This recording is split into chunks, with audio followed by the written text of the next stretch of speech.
तो हेलो दोस्तों, मैं हूँ सुफ़ियान और आप देख रहे हैं हमारा ब्रोटेस्टिक चैनल।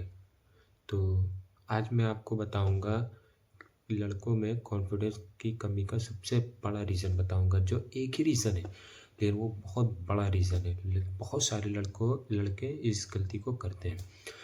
सबसे बड़ा रीज़न ये है जो लड़के करते हैं, जैसे अपने से किसी अमीर आदमी को देखकर अब उससे अपने आप को कंपेयर करना।